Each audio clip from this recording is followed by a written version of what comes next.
stage is yours. Thank you. Hello, everyone. All right. My name is Toby Ho. I work for a company called Replit.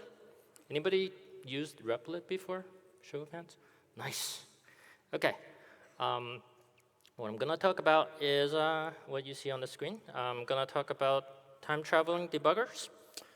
In particular, a Python time travel debugger that I made. So this is what we're going to cover. First, I'll share some of the inspirations behind my work. Then I'll show off my debugger, which I call pyrewind. I'll show you how it works, also how the internals of what makes it tick. Then I'll show you some time travel debugging techniques, which I think requires mentioning because we don't typically use a time travel debugger. I'll show you some prior art in this field and show off some of the work of others as well. And then finally, I want to introduce a concept called omniscience. Let's get started. This is Bret Victor, and he is delivering a talk called Inventing on Principle. And if you haven't seen this talk before, I envy you for the ability to see it for the first time. To me, it is one of the all-time classics in computer science. Without giving away too much, in his talk, he gave this demo of this sort of game development environment where you have this scrubber at the top, which is you can turn time backwards and forwards. And it's also connected to, like, you can edit the code live, and it takes effect immediately as you move forwards in time again.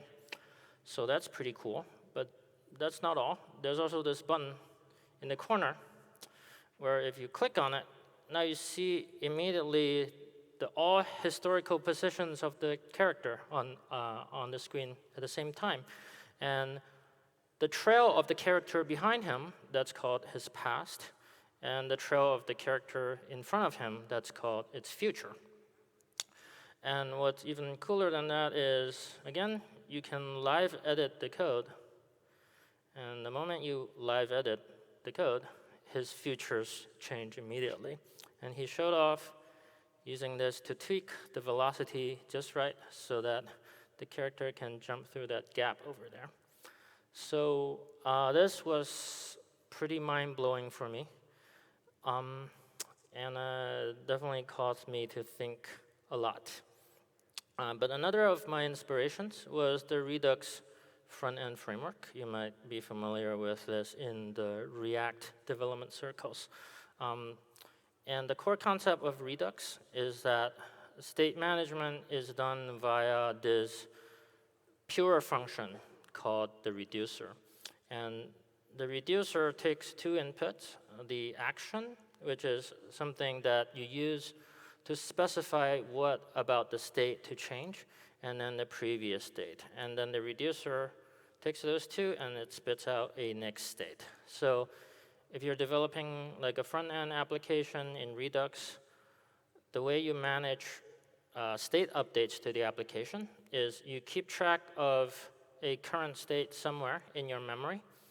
And each time you want to make a change to the state of the application, you just don't do it willy-nilly. You would take the current state of the application, you issue an action, and then you assign the current state as the previous state to the reducer, and then reducer gives you the next state, and then you put it back in the current state. And that's how you do things in Redux. One consequence of this, the fact that the reducer is a pure function, means that giving the next state doesn't modify the previous state. And the consequence of that is you can potentially just keep track of all the intermediate states if you want. And that just automatically keeps a historical timeline of the application. And indeed, that's what the Redux developer tools make use of this to implement time travel.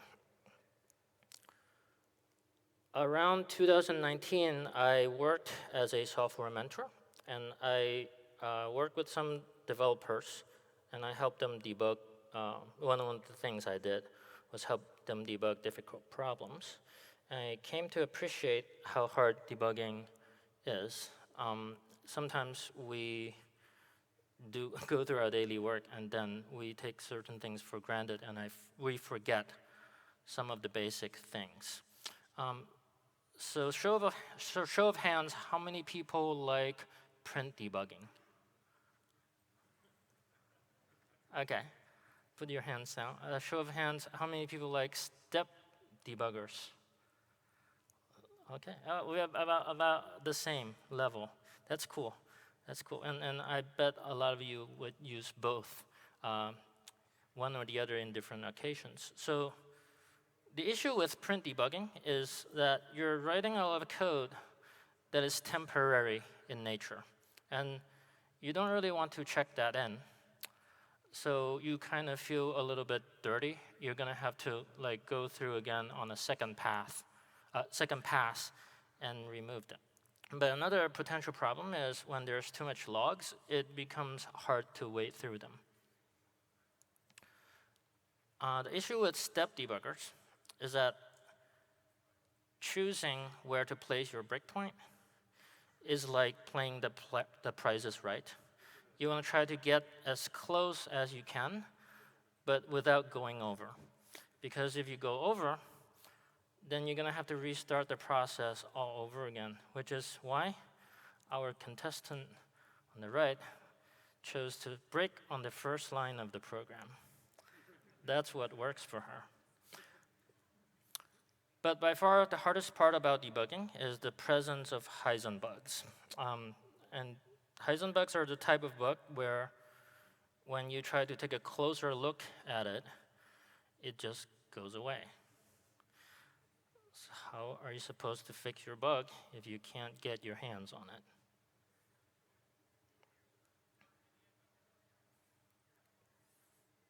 Okay, so as demonstrated by Redux and the Redux developer tools, one way you can implement time travel is we're just going to make updating the state of the application an immutable data update, so to speak, so that you can actually keep track of all possible historical states.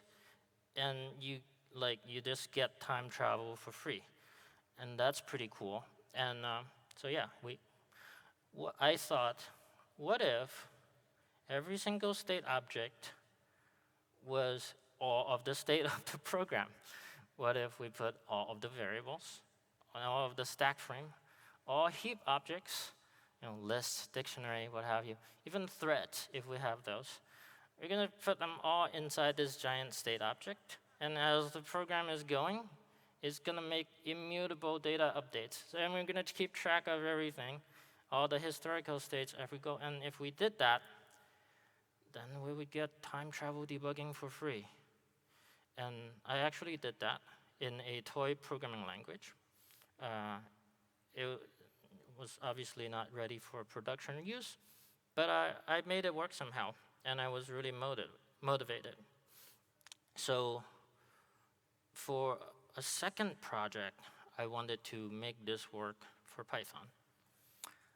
The issue there, though, is, well, if I wanted the Python interpreter to be using immutable data at its core, it would basically require me to gut the entire interpreter and change how it works really at the core level. But I realized that that's not the only way. Instead of saving every single intermediate state as I go, I can instead save every update arrow that goes into the system. And as long as each update, the information about each update that I save allows me to recreate the same update the second time around, then I can run it back afterwards.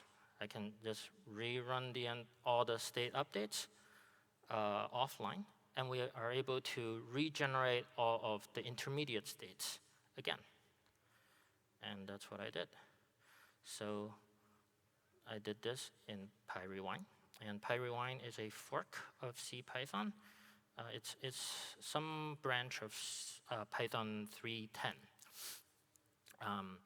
And you can see here, this is ceval.c. It's a part of the Python interpreter that is looking up each bytecode and determining what to do depending on what the Python bytecode is. And what I did is I found all the places in the interpreter that would have made a state change to the program. And I logged that to a file with the information that I needed to recreate that event, essentially. So to give you a concrete example, if we take a simple program like this, we run it with pyrewind, just like Python, just different name. So it would run it. It's a Python interpreter. I just made small changes to it. But an additional effect of this is it created this log file. And initially, you see like some preamble to this log file because evidently, the startup of a Python program loads a lot of strings and other objects. But if we skip to the part that's interesting, that's relevant to our program, we can see we have these visit logs for each line in this program that was visited. You can see right after we visit line number 1, we have this dict store subscript operation, which is setting an entry in a dictionary with a value of 0. And that's actually doing this assignment here. So it turns out that in the Python interpreter, local variables, or I don't know if this local or global variable, actually, in this case, I don't remember. But they're stored as simple Python dictionaries. So when you set the value of a variable, you're just writing an entry in a dictionary. So the first parameter is the address of that Python dictionary, and the second parameter is the address of that string I, presumably. And you can see us visiting lines 2 and 3 repeatedly, and each time assigning a new value to the variable. This is another example, like that calls functions. So when we start a function call, it logs call start. And when the function call finishes, it will log call end. And then this push frame log gives us context information about what function was called, as well as what parameter it was called with. So now, given this log file, we can create a program that recreates all historical states of this program by reading through every action that was taken as supplied by the log file and replaying them on some initial state, right? We just, there's some initial state, it looks like this, and then we're gonna apply all of these updates. And what this program does is it stores all of those historical states that it generated into a database. And that database looks like this. It's not super complex. It has 9 tables. There's a table for Python code files. There's a table for runtime errors as it encounters them. Each function call that happens is stored in this table.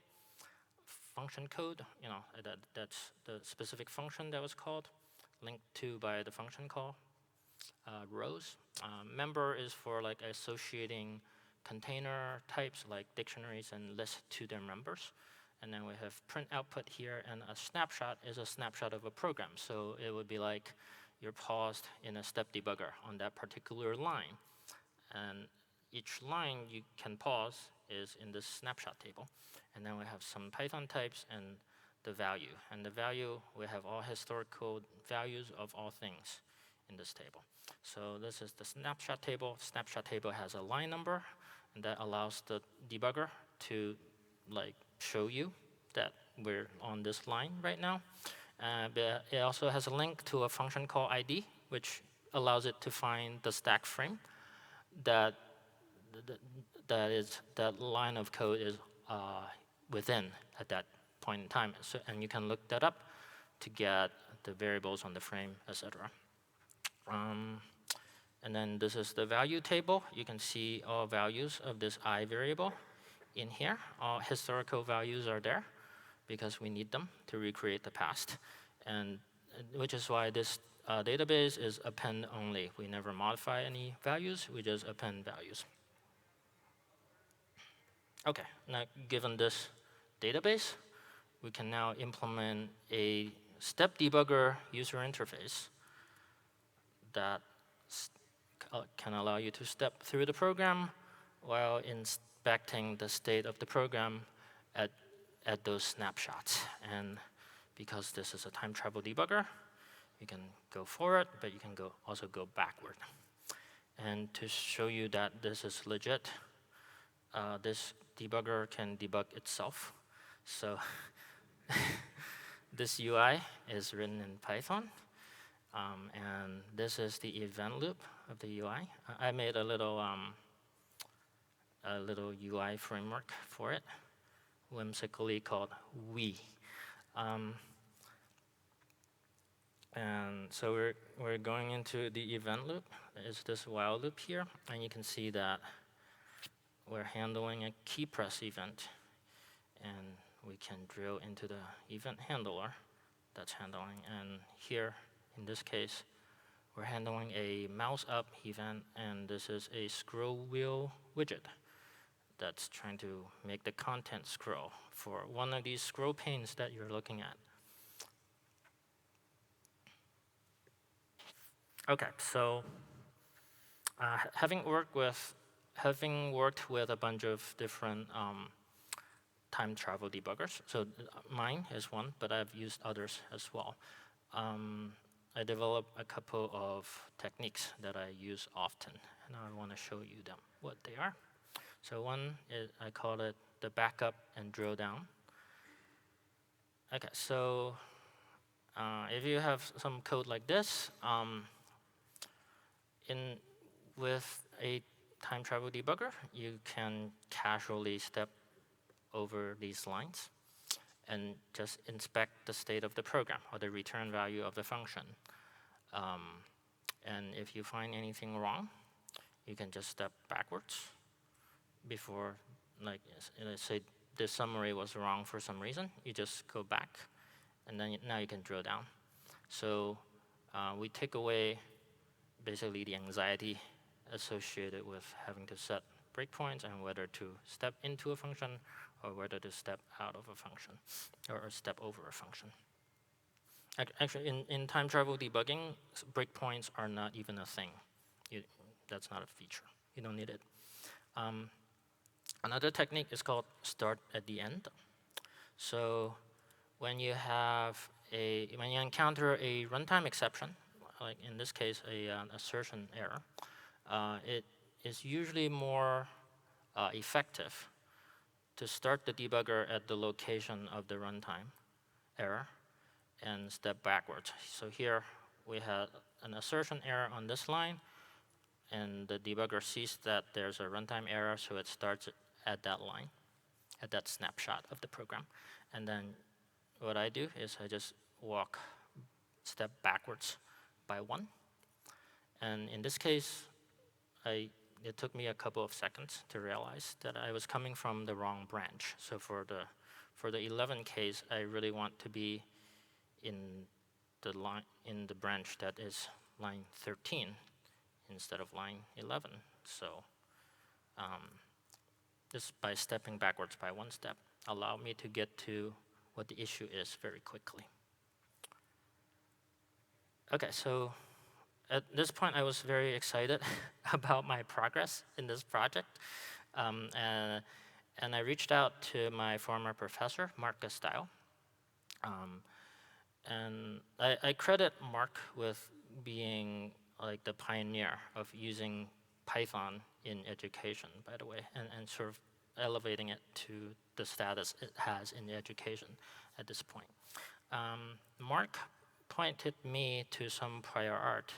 Some of his colleagues worked on some of these projects, but there's like actually a very rich prior art in this space of time travel debugging. And I did a deep dive of this literature, and I want to show you just a couple of the gems in it.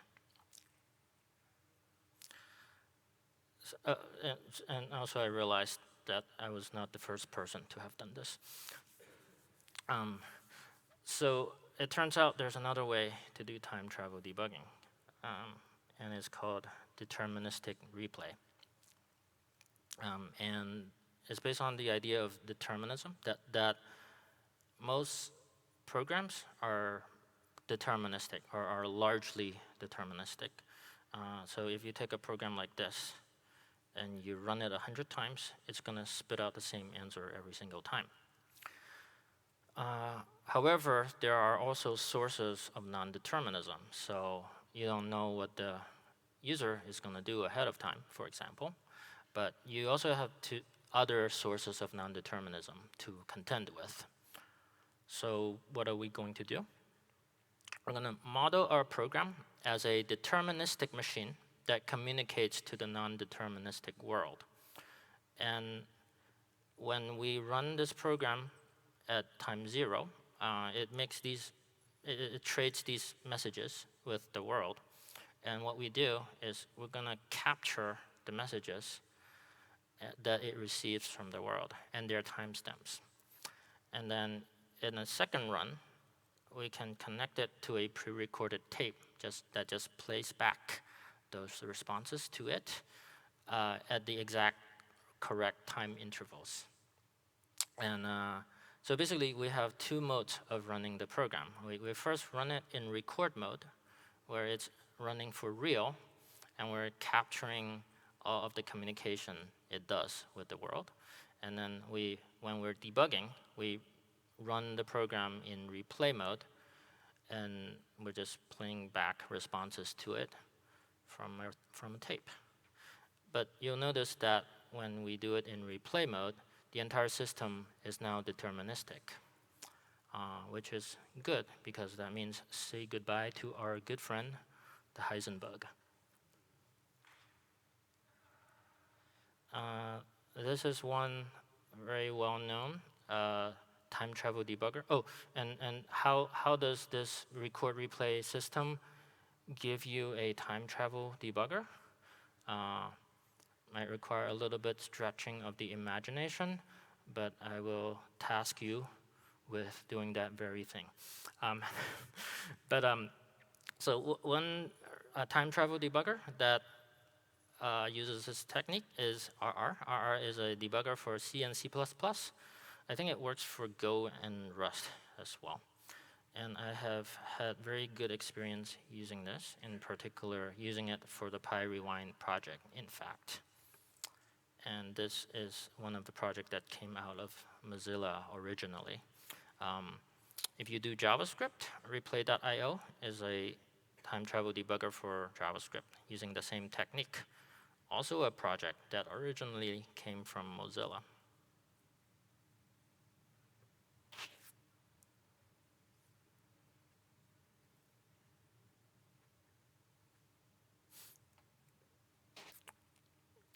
I think of Bill Lewis as the father of time travel debugging. So in 2003, he wrote this paper, and he coined the term omniscient debugging. The word omniscient means all-knowing, but he uses the word to mean that the debugger has knowledge about the state of the program at all points in time beforehand. And having this level of access gives rise to new possibilities. It allows us to rethink what a debugger user interface can be. So this is actually one example already that you've seen. We actually are able to see the position of the character at all points in time, all at once. I'll show you another one. So Bill is demoing to me his debugger over a Zoom call. And in his debugger, he has this thing he calls the historical timeline. And this essentially is a stack trace, but unlike normal stack traces, well, normal stack traces just indent to the right, but this one indents to the right and then de-indents back to the left, sort of like a HTML document. And the reason it does that is because we have already ran the program from start to finish. And every single method that has started has already ended. And we also know how it has ended, which is why we're able to show its output next to the method call here. And he's showing me that you can click around in the outline, and then the debugger will jump you to the location, the code location at those points. And also, you're going to, it will be like you're transporting the program back into that particular snapshot that's reference, and you have access to the variables, stack frame, et cetera, et cetera. So I took his idea and I did a spin on it. So this is, I call this the Zoom debugger, and it's heavily inspired by Google Earth and the Mandelbrot set fractal. So this is the entry point of the program. It's the main function, and if we zoom into it low enough, then we get to see what happened within that function. And then we can zoom in even deeper, and we'll see what happened in the play game function. And here, we can see a tic-tac-toe game progress, and we can see each move that's played in the game. I chose to unroll the loops so that you can kind of see it on the same plane by like panning and zooming into it instead of having to click through each iteration. I quite like this. But what this kind of allows you to do is you can sort of take a look at the program at a certain level, like a certain zoom level, and then if you see something fishy in a certain step, like that move looks kind of fishy, then you can zoom in to see how the computer came up with that move, for example. And here we have the AI that's doing like a minimax AI algorithm, very primitive, I'm sure, by today's standard. But it's imagining some different moves, giving it a score, and then after it imagines a move, it's recursively calling itself to try to do the same thing from the opponent's perspective, and so forth. Okay. But I think there's a lot of exploration to be done in the space of what a debugger UI can be with time travel debuggers, if you have a base for it. But it also doesn't have to be fancy, like I was trying to be in the Zoom demo. So imagine you're a college student and you're learning about recursion, and you're shown this elegant code example. And you run it and you're like, okay, it works, cool, I know what I'm doing. And then you try to step through it with a debugger. And it just keeps recursing and recursing. And you're not able to get to the end. And at some point, you get frustrated or you get bored and you give up. But we do have access to this database that already has all the executions of the code. So I wrote a script to just go through the database, every snapshot that took place in the program, and just print it out. And this is what we got. And if we just take a look at what's going on here,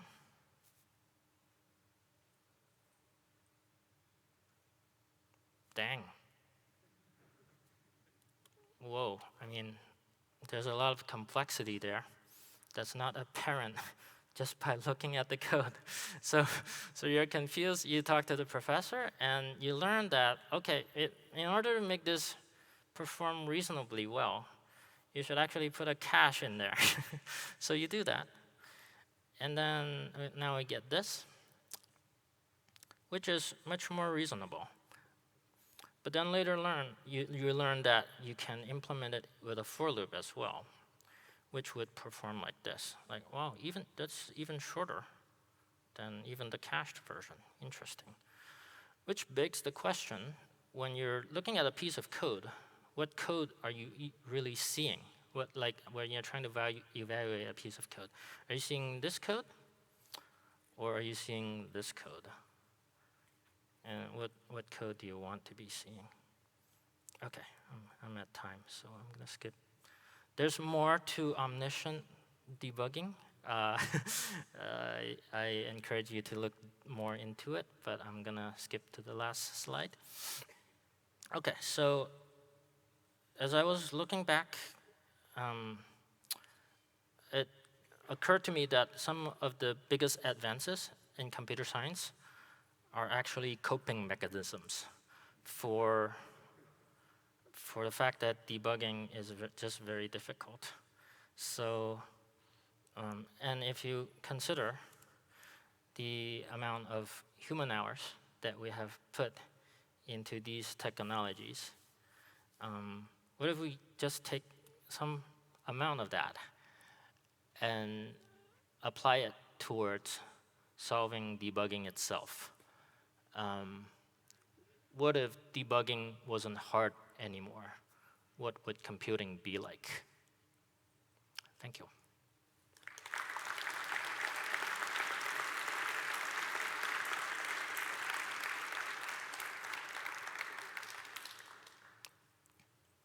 All right. Do we? Yeah. Okay. Yeah. If you have questions, feel free. Thank you. This is a very interesting topic. And I find that that presentation that inspires you initially, this Bret Victor presentation, he's a magician. And like many magicians, he does a sleight of hand in there. And I think this is a bit of a trick, of an unfair thing that he does. Could you speak closer to the mic? I have trouble understanding. Yeah, so I find that his presentation has a kind of a sleight of hand. Bret Victor? Yeah, Bret Victor. Yeah. Mm-hmm. Because you know, to have this system, how he presented it, you actually have to. The debugger has to be connected very intimately with the display system and the input-output system of the whole thing. And I find that that part of the system is actually the part where you most often find your bugs. And you cannot debug that part of the system with this, right? So he kind of did the hard part of the programming on the side and then showed you that you can use this very hard thing to debug the simple task of just the game logic. Yeah, but he put like this kernel of an idea in our mind, or in my mind, and I'm hoping to transfer that to this others. Idea that you have to have super complicated system to debug a super simple thing. It doesn't kind of seem to pay off. I see. Yeah, I think that is true. Like, what if your debugger is super complicated, and therefore it will probably have bugs in it? Yes, I think that's a problem. So I think like for people that are wanting to do research in this field, that's something to keep in mind. Like in my opinion, the deterministic replay system is quite complex and quite daunting to implement. Yeah. I don't have a good answer to it. Yeah, I have a question. If you have a bug that causes an infinite loop, I notice you store all the snapshots in a SQLite database. Will it just fill up that database until you run out of hard drive space or shut it down? Well, the way my thing works, I won't speak for others, but the way my thing works is it doesn't create that database until afterwards. So, but while it's running, it's just spitting out this log file. And if you see it running infinitely, you probably kill it. And at that point, you were just left with whatever the log file has at that point. And you can still regenerate the database. It just have all of the things it has executed up to the point you stopped it. Oh, okay. And I know this is probably an impossible problem to solve, but The are halting there problem? any good heuristics for determining if the code is stuck in an infinite loop, or do you just leave that to the user to kill So it? the halting problem. Yeah. I haven't figured it out. That'd be a great PyCon talk. Yeah. I saw some hands, maybe. Anyone else?